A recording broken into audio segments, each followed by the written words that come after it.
नमस्कार। Political pitch पर आप सभी लोगों का स्वागत है। 2029 तक देश को भाजपा मुक्त बनाएगी आम आदमी पार्टी।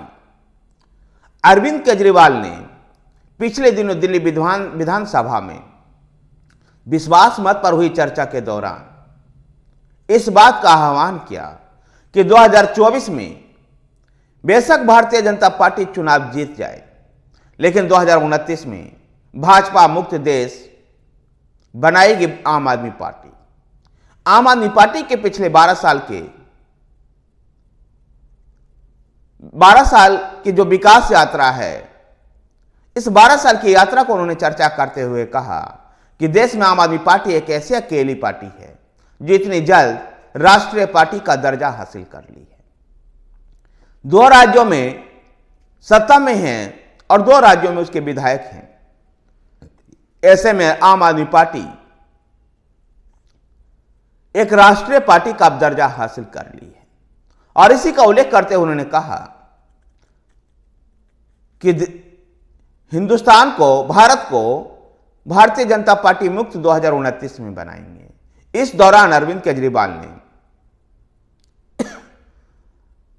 उनके खिलाफ ईडी और सीबीआई को जिस प्रकार से जांच कर रही है दिल्ली शराब घोटाले में और तमाम तरह के जो घोटाले की चर्चा दिल्ली की सरकार को लेकर के हो रही है, उसमें इन सबको मनगढ़ंत बताते हुए, झूठा बताते हुए कहा कि भारतीय जनता पार्टी को केवल डर है तो आम आदमी पार्टी से, और इसलिए वह हमें परेशान करने में लगे हुए हैं।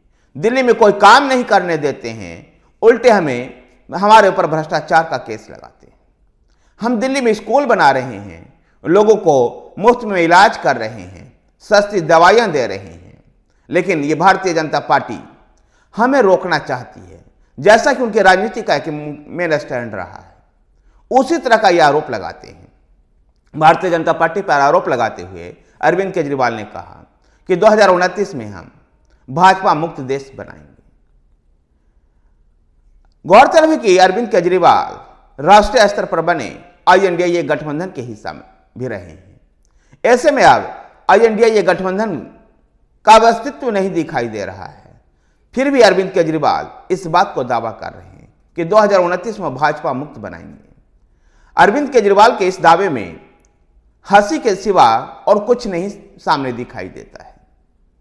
एक ऐसी पार्टी जिसके लोकसभा में इस समय मात्र 1 सांसद हो, वो पार्टी इस प्रकार का दावा कर रही है। दिल्ली और पंजाब में सत्ता में यह पार्टी है, लेकिन आगे कब तक बनी रहेगी इसका भी कुछ कहना मुश्किल है। अकांत भ्रष्टाचार में डूबी हुई यह पार्टी है और भ्रष्टाचारियों को भी अब यह पार्टी महिमा मंडन करने में लगी हुई है। चाहे वो आम आदमी पार्टी के नेता हो या दूसरे दल के जो भ्रष्टाचारी हैं, चाहे वो तेजस्वी यादव का जांच का मामला हो या हेमंत सोरेन का, उन सब जांच को अरविंद केजरीवाल संरक्षण देने में लगे हुए हैं। ऐसे में अब यह सवाल उत्पन्न होता है कि क्या आम आदमी पार्टी अपने ही मूल सिद्धांतों से भटक नहीं गई है। 2012-13 में जब इस पार्टी का गठन हुआ था अन्ना हजारे के भ्रष्टाचार विरोधी आंदोलन के कारण, और उस समय यह पार्टी लालू प्रसाद यादव को और कांग्रेस सरकार में तमाम उस समय के मंत्री को 2G स्पेक्ट्रम घोटाला, कोयला घोटाला, कॉमनवेल्थ घोटाले को लेकर के आए दिन नए खुलासा करती थी। आज यह पार्टी स्वयं ही अकांत भ्रष्टाचार में डूबी हुई नजर आती है। ऐसे में उनके ये दावा कि 2029 में हम भाजपा मुक्त देश बनाएंगे, उनके इस दावे पर इस देश के लोगों को हंसने के सिवा कुछ नहीं आ सकता है। अरविंद केजरीवाल दिल्ली विधानसभा में पूर्ण बहुमत होने के बाद भी एक विश्वास मत का नाटक करते हैं। विश्वास मत लेकर के आते हैं और उस पर चर्चा करते हैं। दिल्ली की जो आज व्यवस्था है, वो चाहे आम आदमी पार्टी के नेता अरविंद केजरीवाल कितने भी गहरे दावे कर लें, लेकिन दिल्ली की आज हालत बद से बदतर बनी हुई है। और इस नौटंकीबाज नेता को केवल अपने हर काम के लिए, अपनी विफलता के लिए केंद्र सरकार को ऊपर दोष मारना आता है। जो शक्तियां इनको संविधान से मिली नहीं है उस शक्तियों का ये चर्चा करते हैं और संविधान की रक्षा की ये बात करते हैं, लोकतंत्र की दुहाई की ये बात करते हैं, भ्रष्टाचार की ये बात करते हैं। जबकि इनके नेता मनीष सिसोदिया और सत्येंद्र जैन पिछले लगभग 1 साल से जेल में बंद हैं। इनको ये बताना होगा कि भारतीय जनता पार्टी की एजेंसियां इनको परेशान कर रही है, लेकिन अदालत तो भारतीय जनता पार्टी की नहीं है, अदालत तो केंद्र की सरकार की नहीं है। उच्चतम न्यायालय में कई बार केंद्र सरकार को भी फटकार लगाई है, लेकिन इस बात को अरविंद केजरीवाल को समझना होगा कि आखिर अदालत भी क्यों जमानत तक भी नहीं दे रही है, क्यों उनको जेल से रिहा नहीं करवा पा रही है। अरविंद केजरीवाल को इस बात को जवाब देना होगा कि ईडी और सीबीआई तो अरविंद केजरीवाल या सिसोदिया को परेशान कर सकती है, लेकिन अदालत तो स्वतंत्र है।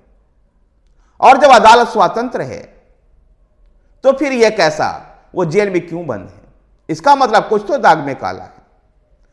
यह अपने चुनावी हार को लेकर के ईवीएम पर भी ठीकरा फोड़ते हैं, लेकिन अरविंद केजरीवाल को यह भी साफ तौर पर बताना होगा कि दिल्ली और पंजाब में वो ईवीएम खराब थी तो वो चुनाव कैसे जीते।